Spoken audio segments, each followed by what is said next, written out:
كابتن أبو تريكة، هل تتفق مع حاتم فيما قالوا عن جلال القدري في الشوط الثاني وقراءته للشوط الثاني، أم أن الرجل لعب بواقعية أمام منتخب قوي بدنيا، ولو كان جراه في الشوط الثاني ربما كان يخسر المنتخب التونسي؟ خلينا نقول اللي خلى السيناريو صعب المأمورية على تونس هو الماتش الأول، خسارة ناميبيا طبعا. فيخش الشوط الثاني، حط نفسك مكانه، أخسر أطلع بره. فأنا أخلي الريسك هو بقى في مخيلته بين الشوطين، هو ده فكره. أخلي الريسك في المباراة الثالثة بدل ما اخد اخسر المباراة واروح. صحيح. انتظر للمباراة الثالثة. فاحيانا المباراة الأولى هي اللي تحطك هذه السيناريو. فالنقطة ربما مفيدة، بس ايه اللي يخليها مفيدة ولا ليها أهمية؟ الماتش الجاي. صحيح. الماتش الجاي. طب هو لو انت مكان القدر كنت عملت نفس السيناريو؟ هو بيخش بحسابات. اسمع اللي بقول لك، احنا غيرنا، احنا في التكييفات والهواء الحلو. انما هو عنده ضغوط. خلي بالك هو خسران من ناميبيا، اقل فرقه في المجموعه، هو بيلعب احسن فرقه في المجموعه، الشوط الثاني جات له فرصه الطيب، طرف الكره دي لو مع عاشوري جول. انا مع حاتم التغييرات متاخره، توقيتها متاخر. عاشوري ده لو بنص رجل يلعب ما يطلعش. هل هو اشتكى؟ ما اعرفش، انما هو السرعه والمهاره، تحولات عنده سريعه. يا حاتم اتكلم على الطائف، لعيب صغير وعنده امكانيات. الثاني لا، الثاني سريع قوي، والشمال واليمين. هل هو اشتكى؟ ما اعرفش. انما ده قلت لك والله العظيم اجيب كرسي واقعده وهخليه رجل على رجل وما يطلعش. ده يبقى اخطا في التبديلات. واحد اتاخر فيها. اثنين عاشوري ده عاشوري ده ما يطلعش خالص. ثلاثة، ايه اللي كان بيميز تونس في الشوط الاول؟ علي العبد. شفنا الشوط الثاني اختفى، مش موجود. لماذا؟ ما هو قلت لك الحسابات. الفريق بتاع تونس ارجع ورا وامن. الفريق التونس بيلعب بسلاسه وبحريه في الشوط الاول والتيكي تاكا. الشوط الثاني دخلنا في الدريسنج روم ربع ساعه، حاسبه لا نخسر، يجي فينا جول. صحيح. لو جه فينا جول هنروح. فنوعا ما تحس ان الفريق ايه، متكتف ومتحفظ، مش عاوزين اخطاء، نامن دفاعنا كويس، نيجي لنا فرصه نخطفها، وجات له الفرصه وكان ممكن يخطف. انا زي ما بقول لك احمد، المدرب بيعيش حسابات. فاللي حط اللي في الموقف ده خساره ناميبيا، مش التعادل مع مالي.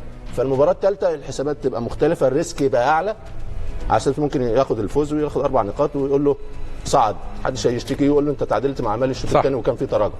فهو بيخش بحسابات زي ما بقول لك، والمباراه الاولى هي اللي برجلت له السيناريو. فيجي يقول لك بدل ما اخسر في المباراه الثانيه، لا اخلي الريسك في المباراه الثالثه، ولعل وعسى الظروف تبقى مختلفه والامور تبقى مختلفه واقدر اكسب.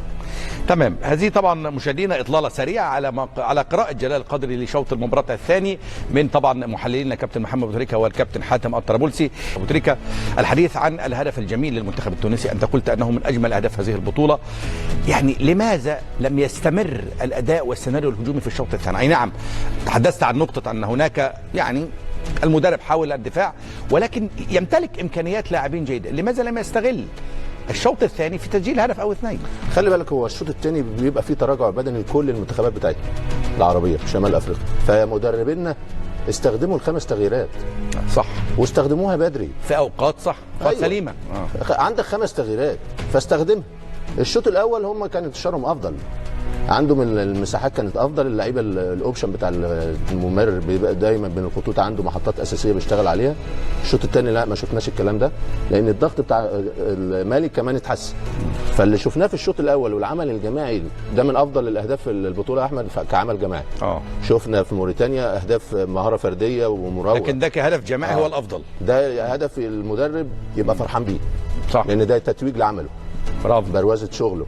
المحطات الاساسيه، ازاي امتى المهاجم الوهمي المساكني ينزل بين الخطوط يزود عدد اللعيبه الموجوده. هذا ما اقصده، لو كان استمر المنتخب التونسي في بدايه الشوط الثاني بهذه الطريقه كان ممكن يسجل. الفكره العامه احمد، الدريسنج روم احنا عاوزين نتعادل، مش عاوزين نروح لقدام كتير. نزل بفكر خلاص نتعادل، فخلاص التعليمات ثابته هنا، ما حدش بيبتكر، ما حدش عنده بقى الحريه اللي يروح الزياده العدديه اللي شفناها علي العبدي، نشوف رفيع بيساند، نشوف اللعيبه الموجوده تحركات اكتر. فلعل وعسى، وانا زي ما قلت لك تونس كل ما كان المنافس قوي هتلعب مباراه كبيره، هتوصل لمستوى المنافس. صح. كل ما كان المستوى بتاع المنافس بتاعه ضعيف بتنزل لمستواه.